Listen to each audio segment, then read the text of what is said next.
الحمد لله نحمده ونستعينه ونستغفره ونؤمن به ونتوكل عليه ونعوذ بالله من شرور أنفسنا ومن سيئات أعمالنا من يهده الله فلا مضل له ومن يضلله فلا هادي له ونشهد أن لا إله إلا الله وحده لا شريك له ونشهد أن سيدنا محمدا عبده ورسوله ارسلہ بالہدی ودین الحق لیظہرہ علی الدین کلہ وکفی باللہ شہیدا فصلی اللہ علیہ وسلم تسلیما کثیرا کثیرا اما بعد فاعوذ باللہ من الشیطان الرجیم بسم اللہ الرحمن الرحیم یا ایھا الناس قد جاءتکم موعظۃ من ربکم وشفاء لما فی الصدور وہدی ورحمۃ للمؤمنین قل بفضل اللہ وبرحمتہ فبذلک فلیفرحوا هو خیر مما یجمعون۔ محترم بزرگوں، دوستوں، عزیزوں اور بھائیوں، آپ کو معلوم ہے کہ یہ رمضان کا بابرکت مہینہ ہے، اور رمضان کی فضیلت اللہ تعالیٰ نے یہ بیان کی ہے کہ اس میں قرآن مجید نازل کیا گیا۔ قرآن مجید میں ایسی کون سی خاص بات ہے کہ اس کے ساتھ جو اٹیچ ہوتا ہے وہ برکت اور فضیلت والا ہو جاتا ہے۔ یہ مہینہ جس میں قرآن مجید نازل کیا گیا، نبی اکرم صلی اللہ علیہ وسلم نے اس کو تمام مہینوں کا سردار قرار دیا۔ جس رات کو یہ نازل ہوا وہ 1000 مہینوں سے افضل قرار پائی۔ جس پیغمبر صلی اللہ علیہ وسلم پر یہ قرآن نازل ہوا وہ تمام پیغمبروں سے افضل قرار پائے، اور نیوردلیس وہ امت جو حامل قرآن ہوئی وہ خیر امت قرار پائی، بہترین امت قرار پائی۔ اس دنیا میں انسان کو اللہ تعالیٰ نے جو چیزیں عطا فرمائی ہیں ان میں سے کچھ جو ہیں ان کی حیثیت ایسٹس کی ہے، لیکن ان میں سے کوئی چیز بھی انسان کے لیے واقعتاً مفید نہیں ہوتی جب تک اس میں نعمت ہدایت شامل نہ ہو۔ مال ہو اور ہدایت نہ ہو تو انسان اس سے جہنم کمائے گا، اس مال کی بنیاد پر دھونس جمائے گا، دھاندلی کرے گا، لوگوں پر زیادتیاں کرے گا۔ اولاد ایک بہت بڑی نعمت ہے، بہت بڑا سرمایہ ہے، اور نرینہ اولاد ہو تو پھر اس کیا ہی کہنے ہیں۔ لیکن اگر انسان کو اولاد کی پرورش کا ڈھنگ نہ آتا ہو تو وہی اولاد جس کی پیدائش پر خوشیاں منائی تھی، جس کی سالگرہیں بڑے زور شور سے منائی تھی، وہ جب تھانے اور کچہری میں گھسیٹتی ہے اور جب وہ لوگوں کے سامنے انسان کو ذلیل کرتی ہے تو انسان کی زبان پر وہ الفاظ بھی آتے ہیں کہ کاش کہ میں نے تمہیں جنا نہ ہوتا، یا کاش میں نے تمہیں نہ جنا ہوتا، میں کچھ اور جن دیتا لیکن ایسی اولاد نہ جنم دیتا۔ تو اصل چیز جو ہے وہ ہدایت ہے، رہنمائی ہے۔ اگر کسی بھی چیز کو استعمال کرنے کا ڈھنگ آتا ہو تو پھر انسان اس سے بھرپور فائدہ اٹھاتا ہے، لیکن اگر انسان اس کو مس یوز کرتا ہے، اس کو ڈھنگ سے استعمال نہیں کرتا، جو اس کا پراپر طریقہ ہے اس کے ساتھ اس کو نہیں برتتا، تو پھر وہ انسان کے لیے پریشانی کا باعث ہوتی ہے۔ آج میں نے 2 آیات آپ کو سورہ یونس کی سنائی ہیں جن میں قرآن مجید کا بڑا خوبصورت تعارف ہے۔ نوع انسانی سے خطاب ہے، یا ایھا الناس، لوگو، قد جاءتکم موعظۃ من ربکم، تمہارے پاس تمہارے رب کی طرف سے ایک نصیحت آ گئی، ایک واعظ آ گیا ہے۔ یہ بہت سے الفاظ ہیں کہ جو استعمال ہوتے ہیں مونولوگ کے لیے، لیکچر ہے، خطاب ہے، واعظ ہے، خطاب ہے، تو ہر لفظ کی اپنی ایک خاص حیثیت ہوتی ہے۔ اگرچہ یہ بات مشترک ہے کہ ایک آدمی جو ہے وہ گفتگو کر رہا ہوتا ہے اور باقی سن رہے ہوتے ہیں۔ لیکچر ایک مضمون پر سیر حاصل انفارمیشن ہوتی ہے لیکچر میں. خطاب گیون سرکمسٹانسز کے اندر جن میں وہ خطاب ہو رہا ہے، ایک جاننے والے جو ہیں، سننے والے، ان کی بھی بیک گراؤنڈ میں وہ مضمون ہوتا ہے اور کہنے والے کی بیک گراؤنڈ میں بھی وہ مضمون ہوتا ہے. تو اس میں وہ لوگوں کو ہدایات دیتا ہے یا اپنے خیالات ان کے ساتھ شیئر کرتا ہے. اس میں کوئی ترتیب ضروری نہیں ہوتی، جبکہ لیکچر میں ایک ترتیب ضروری ہوتی ہے کہ اس کو ایک طرف سے شروع کیا جائے اور پھر اس کی تمام متعلقہ جو معلومات ہیں وہ اکٹھی کر کے ایک خاص ترتیب کے ساتھ اور بات کو کلوز کیا جائے. خطاب میں ترتیب کی ضرورت نہیں ہوتی، لیکن اس ترتیب کے بغیر بھی خطیب کا خطاب سننے والے اس کو بھرپور طور پر ریسیو کرتے ہیں اور بلکہ انجوائے کرتے ہیں، محظوظ ہوتے ہیں اس کے اشاروں سے، اس کے کنایوں سے. واز وہ مونولوگ ہوتا ہے کہ جس میں کوئی شخص جو ہے وہ کوئی نصیحت کی بات کہتا ہے، خواہ اس میں الفاظ اپروپریٹ ہوں یا نہ ہو، خواہ مضمون میں ترتیب ہو یا نہ ہو، خواہ جملے سیدھے ہوں یا الٹے ہوں، لیکن کہنے والا کوئی بات خلوص سے کہے، دل کی گہرائیوں سے، اور اگر سننے والا کھلے دل کے ساتھ بیٹھا ہوا ہو تو وہ بات سیدھی اس کے دل میں اتر جائے. خواہ علمی اعتبار سے اس کی کوئی حیثیت نہ ہو، خواہ وہ معلوماتی نہ ہو، لیکن ایک دل سے بات نکلتی ہے اور دل میں اتر جاتی ہے، اسے واعظ یا موعظہ کہتے ہیں، نصیحت کہتے ہیں. تبلیغی جماعت کے لوگ جو ہیں وہ عام طور پر جس مسجد میں ان کا وہ ہفتہ وار پروگرام ہوتا ہے، وہ بالکل کسی اناڑی آدمی کو کھڑا کر دیتے ہیں. وہ بار بار نہ کر رہا ہوتا کہ نہیں جی میں نہیں کر سکتا، میں نہیں کر سکتا، اس کو کھڑا کر دیتے ہیں. لیکن اگر اس میں خلوص ہو تو اس کی وہ الٹی سیدھی باتیں جو ہیں وہ بھی دل میں اتر رہی ہوتی ہیں اور لوگ موٹیویٹ ہو رہے ہوتے ہیں ان سے. تو یہ ہے واعظ. تو قرآن مجید کا ان آیات میں جو سب سے پہلا تعارف کروایا گیا ہے وہ یہ ہے کہ قد جاءتکم موعظۃ من ربکم، لوگوں تمہارے پاس تمہارے رب کی جانب سے ایک موعظت، ایک نصیحت آ گئی ہے. وشفاء لما فی الصدور، اور جو سینوں میں ہے، جو سینوں کے روگ ہیں، جو دل کی بیماریاں ہیں، ان کے لیے باعث شفا.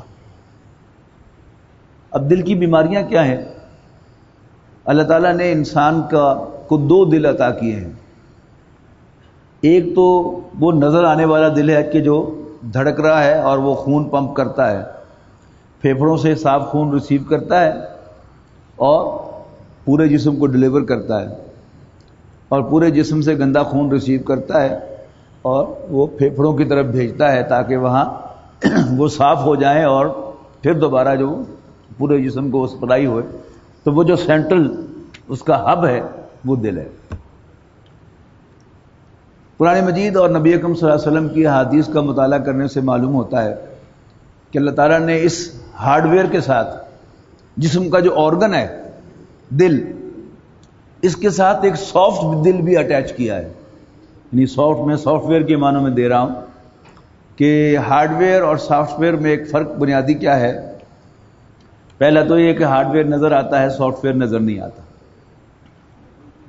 پھر ہارڈ ویئر جو ہیں وہ مختلف ہیں، وہ ڈیسک ٹاپ بھی ہو سکتا ہے، لیپ ٹاپ بھی ہو سکتا ہے، اینڈرائڈ بھی ہو سکتا ہے، آپ کی نوٹ بک بھی ہو سکتی ہے.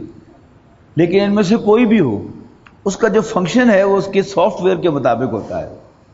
آپ نے کوئی سافٹ ویئر اپنے لیپ ٹاپ میں انسٹال کر لیا ہے تو اس کا بھی LCD جو ہے آپ کو وہ کچھ دکھائے گی، اور وہی انسٹال آپ نے ڈیسک ٹاپ میں کر دیا ہے یا اپنے اینڈرائڈ فون میں کر دیا ہے تو اس کی LCD بھی آپ کو وہی کچھ دکھائے گی اکارڈنگ ٹو دا سافٹ ویئر. تو انسان کے اندر اللہ تعالیٰ نے جو دل رکھا ہے وہ انسان کا سافٹ ویئر ہے، اور انسان کا سارا بیہیویئر جو ہے وہ اسی کے مطابق ہوتا ہے. اب واز کیا ہے؟ یہ جا کے دل میں اترتا ہے سیدھا، اور یہ دل کی بیماریوں کے لیے شفا ہے. تو یہاں دل کی بیماریاں جو ہیں وہ جسمانی دل کی بیماریاں مراد نہیں ہیں، بلکہ وہ جو سافٹ دل ہے انسان کا جو نظر نہیں آتا لیکن پورے انسان کو وہ رول کر رہا ہوتا ہے، اس کی بیماریوں کا تذکرہ ہے۔ اس کی بیماریاں کیا ہیں؟ بے شمار بیماریاں اس کی، قرآن مجید نے ان میں سے صرف ایک کو بیماری قرار دیا ہے، اور وہ ہے نفاق، منافقت۔ لیکن آپ صوفیاء کی جو مقالات پڑھیں گے، ان کے ملفوظات، ان کی نصیحتیں پڑھیں گے، تو اس میں بے شمار بیماریوں کا تذکرہ ہے۔ مثلا حسد ہے، کینہ ہے، بغض ہے، لالچ ہے، حب دنیا ہے، ٹھیک ہے، اجرت پسندی ہے۔ یہ سب کیا ہے؟ یہ انسان کے دل کی بیماریاں ہیں۔ تو یہاں جمع کے صیغے میں فرمایا وَشِفَاءٌ لِمَا فِی الصُّدُورِ، سینوں میں جو کچھ ہے اس سب کے لیے باعث شفا۔ یہ قرآن مجید باعث شفا کیسے ہے؟ یعنی قرآن مجید اللہ تعالیٰ کا کلام ہے، اس کو کوئی مانے یا نہ مانے، لیکن قرآن مجید میں سے اللہ تعالیٰ کو پہچان لے اور اس کو صرف یہ بات سمجھ میں آ جائے کہ ہر کام کا کرنے والا اللہ تعالیٰ ہے، اس کی اجازت، اس کی مرضی کے بغیر تو کوئی پتا بھی جنبش نہیں کرتا۔ اللہ تعالیٰ جو فائدہ کسی کو دینا چاہے اس کو کوئی روک نہیں سکتا، اور جو ضرر کسی کو پہنچانا چاہے تو اس کو بھی کوئی روک نہیں سکتا۔ اور جو کچھ بھی ہو رہا ہے اللہ تعالیٰ دیکھ رہا ہے، اللہ تعالیٰ کو پہلے سے معلوم ہے، اور اللہ تعالیٰ نے یہ ڈاکومنٹ کیا ہوا ہے۔ یہ ہمارے بنیادی ایمانیات ہیں نا، تقدیر پر ایمان ہمارے ایمان کا جز ہے۔ تو اگر ہمیں واقعتاً ان باتوں پر ایمان ہو تو پھر انسان بڑا سٹیبل ہو جاتا ہے، بہت سٹیبل ہو جاتا ہے۔ جلدی کیوں کرے؟ اسے معلوم ہے کہ کرنا اللہ تعالیٰ نے ہے، اللہ تعالیٰ کو سب معلوم ہے۔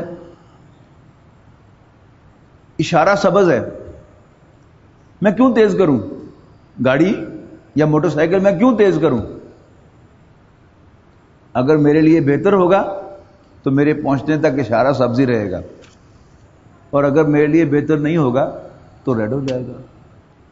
اب مجھے اس کام کی فکر کرنے کی ضرورت نہیں ہے جو میرے ساتھ متعلق نہیں ہے، ٹھیک ہے نا؟ یعنی وہ جو انگریزی محاورہ it's none of my business, it's none of your business, تو یہ ہم سے متعلق شے نہیں ہے۔ لیکن یہ کیسے پیدا ہوگی؟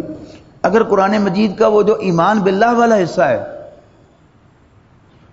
وہ ہمارے ذہن میں بیٹھ جائے گا، اتر جائے گا، تو نہ تو ہم جلدی کریں گے، نہ ہمیں کسی پر غصہ آئے گا، نہ ہمیں کوئی لالچ ہوگا، اس لیے کہ معلوم ہے کہ جو اللہ تعالیٰ نے میرے لیے لکھا ہوا ہے وہ مجھ مل کے رہنا ہے، اور جو اللہ تعالیٰ نے میری قسمت میں نہیں لکھا، میں الٹا بھی لٹک جاؤں تو وہ مجھے ملنے والا نہیں ہے۔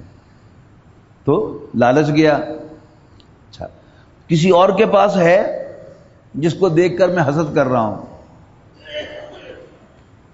اگر اللہ نے میرے لیے نہیں لکھا تو مجھے نہیں ملنا،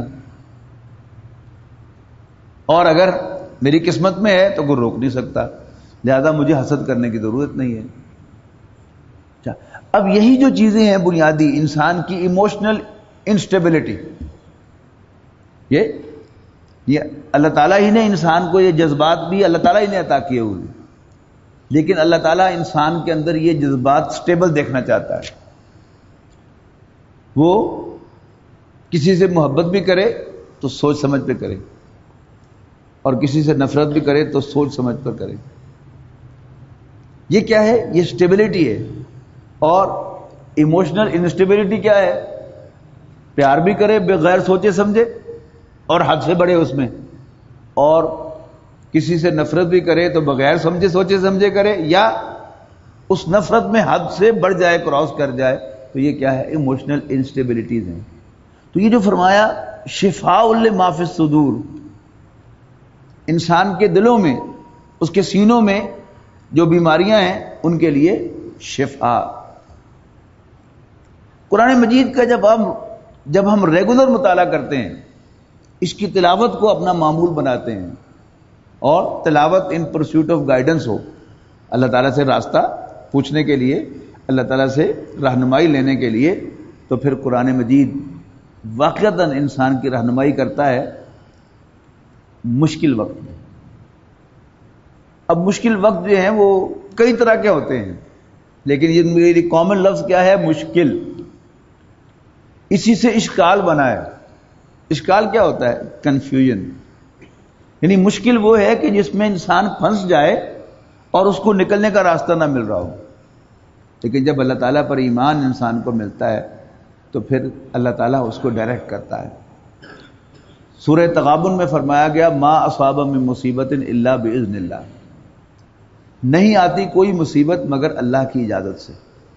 ومن یؤمن باللہ یہد قلبہ، جو اللہ تعالیٰ پر ایمان رکھتا ہے اللہ تعالیٰ اس کے دل کی رہنمائی فرماتا ہے، دل کو ڈائریکٹ کرتا ہے۔ یہ دل کو ڈائریکٹ کرنا کیا ہے کہ اس سچویشن میں، جو مشکل سچویشن ہے جس میں وہ محسوس کرتا ہو کہ میں پھنس گیا ہوں، اللہ تعالیٰ ڈائریکٹ کرتا ہے کہ یوں نکل جاؤ، اللہ تعالیٰ ڈائریکٹ کرتا ہے کہ یوں نکل جاؤ۔ یعنی ہوتا کیا ہے کہ ایک ذہن میں ایک بات ہی آنی ہوتی ہے نا، انسان بہت پریشان ہے، اچانک ذہن میں کوئی بات آتی ہے اور انسان ریلیو ہو جاتا ہے، یا کوئی دوست، کوئی بڑا، کوئی مشفق و مہربان، وہ کوئی بات کہہ دیتا ہے تو اسی سے انسان کو سکون مل جاتا ہے۔ یعنی بعض اوقات بڑی چھوٹی چھوٹی چیزیں ہوتی ہیں کہ جس میں انسان پھنس جاتا ہے۔ ایک صاحب میرے پاس آئے کہ میری بیوی جو ہے بہت ڈپریسڈ ہے، تو آپ تھوڑی سی کوئی کاؤنسلنگ کر دیں اس کی۔ میں لے آؤں؟ میں کہا لے آؤ۔ تو آگے میں نے کہا جی، تو وہ تو نہیں بولی، تو ان کے شوہر نے کہا کہ جی اصل میں ان کے والد صاحب جو تھے وہ بہت سخت آدمی تھے، اور انہوں نے ان کی والدہ پر بہت زیادتیاں کی ہوئی ہیں، اس کی وجہ سے ہی ڈپریشن میں۔ تو اللہ تعالیٰ نے میرے دل میں بات ڈالی۔ ویسے تو کوئی میں نہیں کلیم کرتا کہ میں کوئی بہت سمجھدار آدمی ہوں، تو میں نے کہا چلو دعا کرو، ہاتھ اٹھاؤ۔ میں نے بھی ہاتھ اٹھائے، اس خاتون نے بھی اٹھائے، اس آدمی نے اٹھائے۔ میں نے کہا اللہ تعالیٰ، یا اللہ ان کے والد صاحب کو جہنم میں ڈال۔ تو ایک دم زاروں قطار رونے لگی، اور اسی سے الحمدللہ ان کا ڈپریشن ٹھیک ہو گیا۔ تو یہ چھوٹی سی بات ہوتی ہے جس میں یعنی ڈائریکٹ کر دیا جائے اس طرف تو انسان کی ساری مشکل جو ہے وہ آسان ہو جاتی ہے۔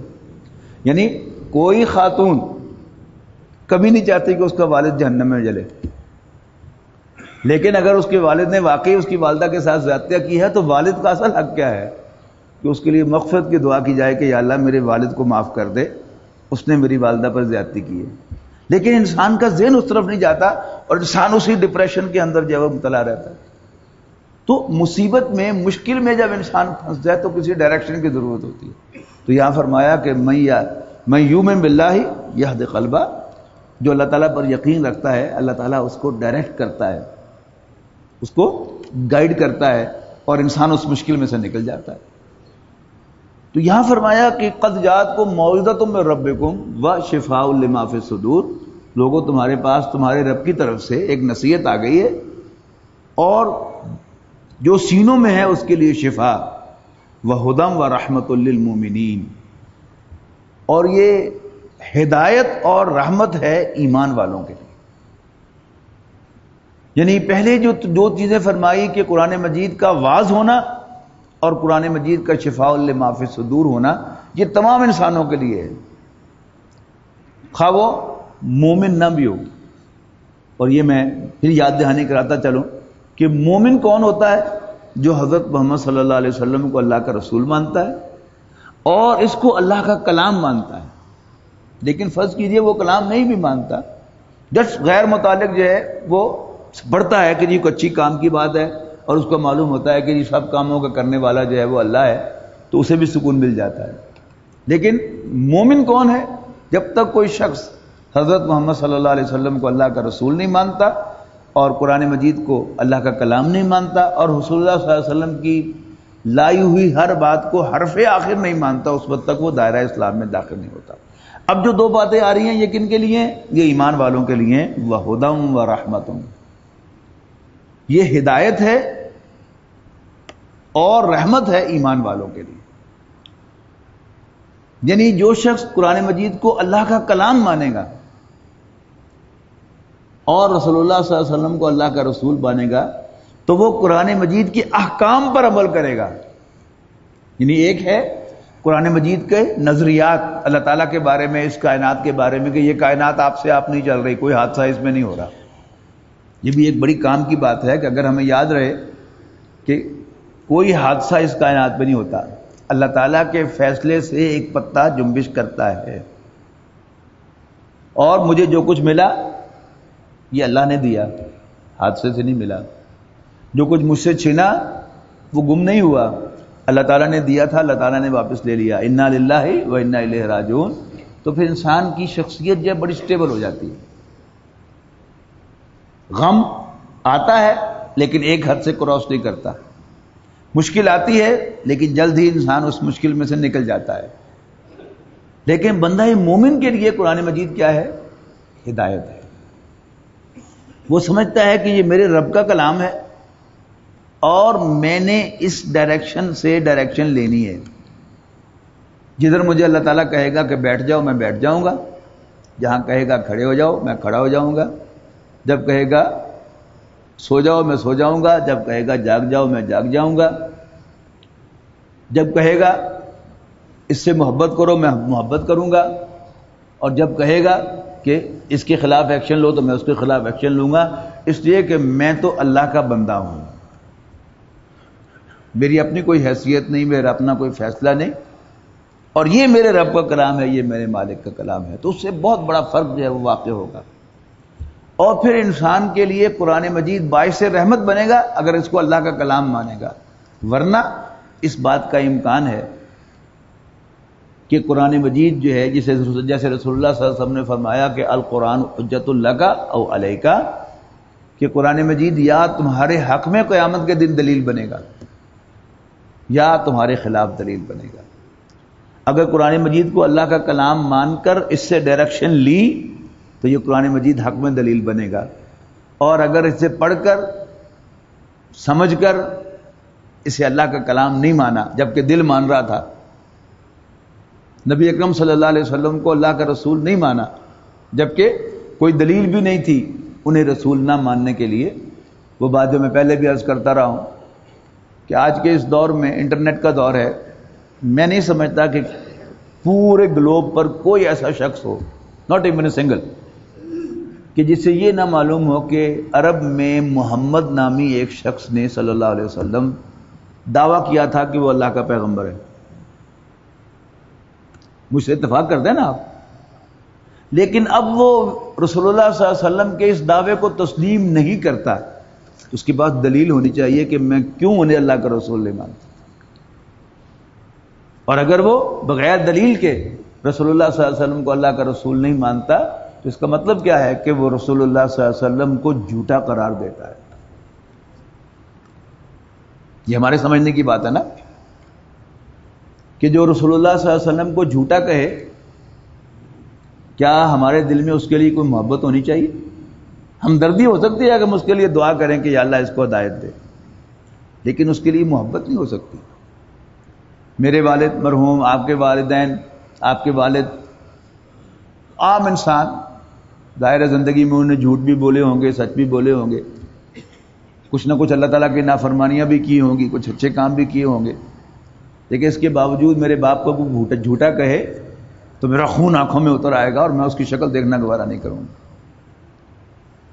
تو اپنے باپ کے لیے تو میرے دل میں محبت ہے، تو کیا رسول اللہ صلی اللہ علیہ وسلم کے لیے میری اتنی بھی غیرت نہیں ہے کہ جو رسول اللہ صلی اللہ علیہ وسلم کو جھوٹا قرار دے، یہ جاننے کے باوجود کہ انہوں نے دعویٰ کیا تھا کہ میں اللہ کا رسول ہوں، اور مجھے اس سے پیار کیوں آئے؟ مجھے اس سے آگے بڑھ بڑھ کر ملنے کی کیا ضرورت ہے؟ ٹھیک ہے، کچھ ضابطے ہیں، کچھ قوانین ہیں، خود نبی اکرم صلی اللہ علیہ وسلم نے میرے ہاتھ باندھے ہوئے ہیں، لیکن آگے بڑھ کر اس کے ساتھ محبت، اس کے ساتھ پیار، اس کا کیا جواز ہے میرے پاس؟ تو فرمایا وَهُدًى وَرَحْمَةٌ لِّلْمُؤْمِنِينَ، یہ ہدایت اور رحمت ہے ماننے والوں کے لیے، ایمان والوں کے لیے. جو قرآن مجید سے ڈائریکشن لے گا اللہ تعالیٰ اس کو اپنے رحمت کے سائے میں لے لے گا اور اسے جنت میں پہنچا دے گا، جس میں اللہ تعالیٰ کی رحمت ہی رحمت ہے، اس میں اللہ تعالیٰ کی ناراضگی کا کوئی سوال نہیں ہے. اس کے بعد فرمایا قل بفضل اللہ وبرحمتہ، نبی اکرم صلی اللہ علیہ وسلم سے فرمایا گیا کہ کہو، اعلان کرو، بتا دو، یہ اللہ تعالیٰ کے فضل اور اس کی رحمت کا نتیجہ ہے کہ اللہ تعالیٰ نے تمہیں قرآن مجید جیسی نعمت عطا کی ہے۔ قل بفضل اللہ وبرحمتہ، فضل کہتے ہیں عنایت کو، جو انسان کا حق نہیں ہوتا، یعنی فضل ہی سے لفظ فاضل بنا ہے، تو فاضل کیا ہوتا ہے؟ ایڈیشنل، یعنی ایک آپ کا حق ہے اور ایک اس پر ان ایڈیشن آپ پر کوئی انعام دیا، آپ کو کوئی انعام دیا جاتا ہے، آپ کو کوئی فیور دیا جاتا ہے، تو وہ کیا ہے؟ وہ فضل ہے۔ تو ہمارا تو حق بھی نہیں تھا کہ اللہ تعالیٰ ہمیں وجود بخشتا، اللہ تعالیٰ کا ہمیں وجود بخشنا، پھر انسان بنانا، پھر مسلمان بنانا، یہ سب کیا ہے؟ یہ ہمارے حق نہیں تھے، اللہ تعالیٰ کی عنایتیں ہیں ہم پر، اس کی مہربانیاں ہیں ہم پر۔ تو قل بفضل اللہ وبرحمتہ، یہ اللہ تعالیٰ کا فضل اور اس کی رحمت کا نتیجہ ہے۔ فبذالک فلیفرحوا، اور چاہیے کہ لوگ اس پر خوشیاں منائیں۔ ہوا خیر مما یجمعون، کہ یہ قرآن ہر اس چیز سے بہتر ہے جسے لوگ جمع کرتے ہیں۔ اس دنیا میں انسان پر بھوت سوار ہوتا ہے مال جمع کرنے، بھوت سوار ہوتا ہے مناصب کا۔ اب دیکھیے کہ یہ الیکشن کی آمد ہے اور سب گلیاں چوک ان پر اب وہ منصب حاصل کرنے کے جو خواہش مند ہیں وہ آپ کو بڑے نمایاں نظر آتے ہیں۔ تو انسان جمع کیا کرتا ہے؟ مال و دولت یا مناصب، عہدے، یا انسان کو اولاد کی خواہش ہوتی ہے، زیادہ بیٹوں کی خواہش ہوتی ہے۔ تو یہ سب کیا ہیں جن کو عام لوگ جمع کرتے ہیں، لیکن قرآن مجید ان سب سے بہتر ہے۔ ہوا خیر مما یجمعون، قرآن مجید بہتر ہے اس سب سے جسے لوگ جمع کرتے ہیں۔ حضرت ابوبکر رضی اللہ تعالیٰ عنہ سے روایت ہے کہ رسول اللہ صلی اللہ علیہ وسلم نے ارشاد فرمایا، جس کو اللہ تعالیٰ نے قرآن مجید جیسی دولت عطا کی، جس کو اللہ تعالیٰ نے قرآن مجید جیسی دولت عطا کی، اور پھر اس کے دل میں خیال آیا کہ مجھ سے بڑھ کر کسی اور کو کچھ ملا ہے، تو اس نے قرآن مجید کی قدر نہیں کی۔ تو دوستو اور بھائیوں، یہ جو رمضان کا مہینہ گزر رہا ہے، یہ نزول قرآن کا مہینہ ہے اور قرآن مجید کے ساتھ اپنے آپ کو جوڑنے کا مہینہ ہے۔ دن کے اوقات میں پہلے اگر تلاوت نہیں کرتے تھے، آج کل آپ تلاوت کر رہے ہیں الحمدللہ۔ پہلے تھوڑی تلاوت کرتے تھے، اب زیادہ کر رہے ہیں۔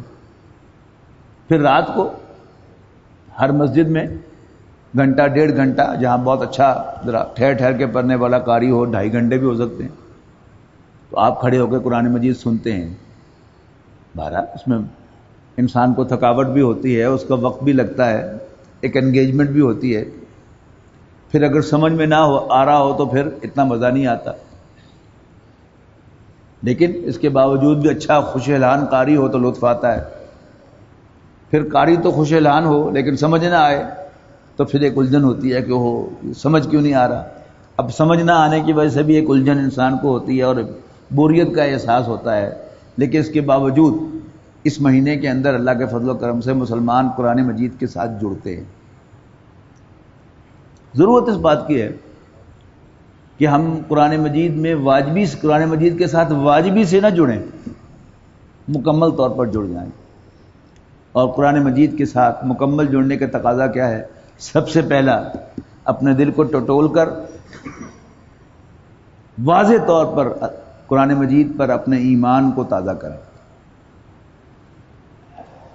وہ ایمان کیا ہے کہ یہ اللہ کا کلام ہے، اس جیسا کوئی کلام نہیں ہے۔ جیسے اللہ تعالیٰ کا کوئی ہمسر، کوئی ثانی، کوئی ساجی نہیں ہے، قرآن مجید کا بھی کوئی ساجی، کوئی ہمسر، کوئی اس جیسا نہیں ہے، یہ اللہ کا کلام ہے۔ اللہ کے کلام کو باقی تمام کلاموں پر وہی حیثیت حاصل ہے جو بادشاہ کے کلام کو باقی سب کے کلام پر ہوا کرتی ہے، اور وہ تو بادشاہوں کا بادشاہ ہے. تو قرآن مجید کا کوئی میچ نہیں ہو سکتا. قرآن مجید کے تراجم جو ہیں وہ انسانی کلام ہیں. کلام اللہ جو ہے وہ یہی ہے جو عربی کے اندر ہے، یاد رکھیے گا. اس کے ایک ایک حرف پر 10 نیکیاں ملتی ہیں اور 30 نیکیاں ملتی ہیں. اگر باوضو ہو کر نماز کے اندر پڑھا جاتا ہے تو ایک حرف پر 30 نیکیاں ملتی ہیں. لیکن ترجمے کے پورے ترجمے پر بھی اس طرح کی نیکی نہیں ہے. اس کا اپنا فائدہ ہے، اس کی اپنی ضرورت ہے. تو سب سے پہلے تو قرآن مجید پر اپنے ایمان کو ہم ذرا شعوری طور پر تازہ کریں اور دیکھیں کہ یہ اللہ تعالیٰ کا کلام ہے جو اس نے اپنے بندے حضرت محمد صلی اللہ علیہ وسلم پر نازل فرمایا، اور یہ نوع انسانی کے لیے ہدایت ہے. نمبر 2، قرآن مجید کو پڑھنا، تلاوت کرنا قرآن مجید کی، اور وہ بھی اللہ کا کلام سمجھ کر. یعنی ایک اخبار ہم پڑھتے ہیں ریلیکس ہو کر، ناول یا رسالہ ہم پڑھتے ہیں ریلیکس ہو کر، لیکن قرآن مجید کو پڑھنا اللہ کا کلام سمجھ کر، لہذا ریلیکس ہو کر نہیں، پورے ادب کے ساتھ. آپ 2 آدمیوں سے جب کلام کر رہے ہوتے ہیں، گفتگو کر رہے ہوتے ہیں، تو آپ کا جسچر، آپ کا لہجہ ایک جیسا نہیں ہوتا. آپ کسی افسر کے سامنے کھڑے ہوتے ہیں تو ذرا ٹینشن ہو کے کھڑے ہوتے ہیں، اور کسی ماتحت کے سامنے کھڑے ہوتے ہیں تو ریلیکس ہوتے ہیں. تو یہ قرآن مجید کیا ہے؟ اللہ تعالیٰ کا کلام ہے.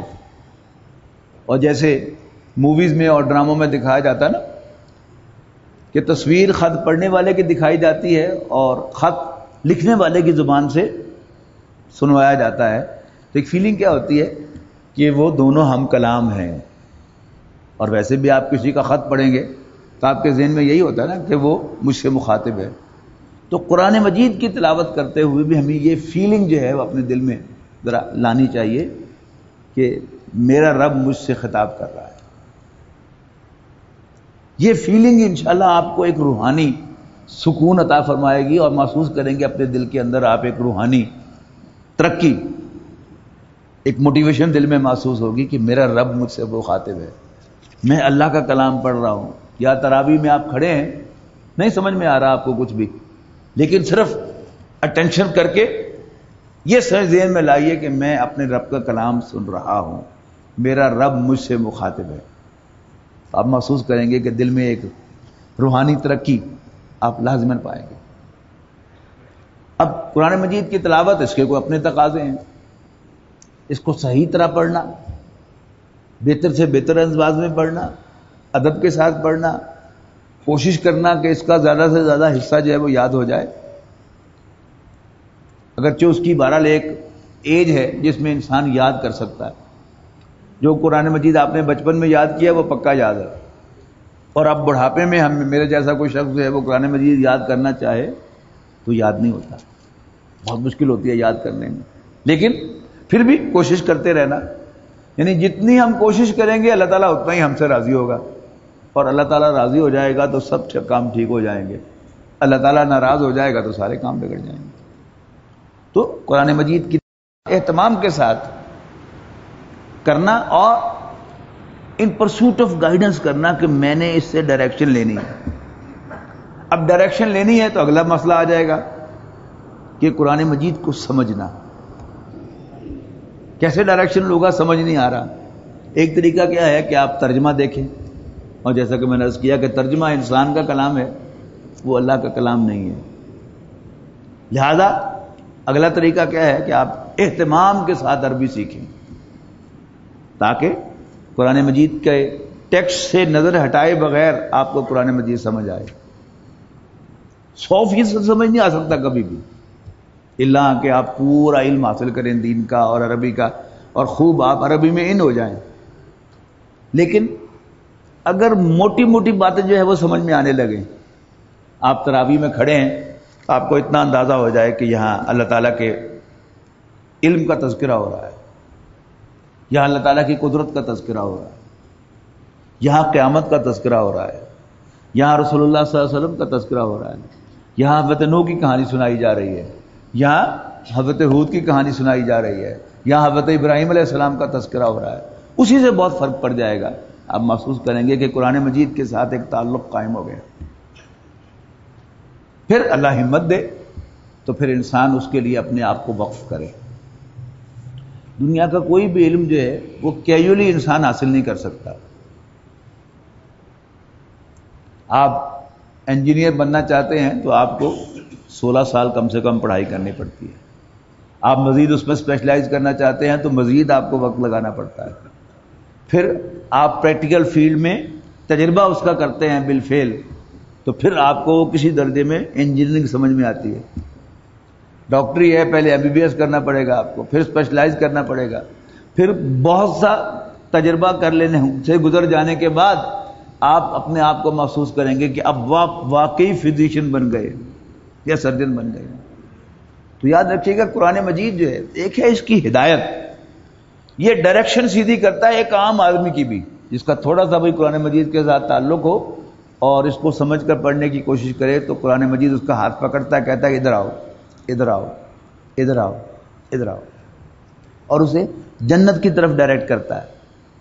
لیکن اگر آپ قرآن مجید میں سے احکام اخذ کرنا چاہتے ہیں تو پھر آپ کو جیسے کسی بھی علم میں رسوخ حاصل کرنے کے لیے you have to spend a lot of time, تو دین کے علم میں بھی آپ کو رسوخ حاصل کرنا پڑے گا. ہمارے علماء جو ہیں، یہ ہماری بدقسمتی ہے کہ ہم جو صرف اردو میں اپنا نام لکھ سکے اور پڑھ سکے اس کو تو ٹیکنیکلی ہم خواندہ کہتے ہیں، پڑھا لکھا. اور ہمارے علماء جو 16 سال 10 سال 20 سال مدارس میں پڑھتے ہیں، انہیں ہم ان پڑھ کہتے ہیں. اور ہم یہ سمجھتے ہیں کہ شاید وہ بالکل نہ انہیں کوئی عقل تھی نہ کوئی انہیں سمجھ تھی. لیکن آپ کوئی فقہ کی کتاب پڑھ کے تو دیکھیں، اصول فقہ کی کتاب پڑھ کے تو دیکھیں کیسی کیسی انہوں نے بحثیں کی ہیں، وہ نقطے جو ہیں انہوں نے اٹھائے ہیں، کنسیڈر کیے ہیں، ان پر بحثیں کی ہیں، ان پر احکام جو ہیں واضح کیے ہیں، وضع کیے ہیں، جو ہمارے وہم و گمان میں بھی نہیں ہو سکتے. تو احکام علماء سے پوچھیں، ڈائریکشن قرآن مجید سے لیں. ڈائریکشن کیا ہے کہ یہ زندگی کل زندگی نہیں ہے.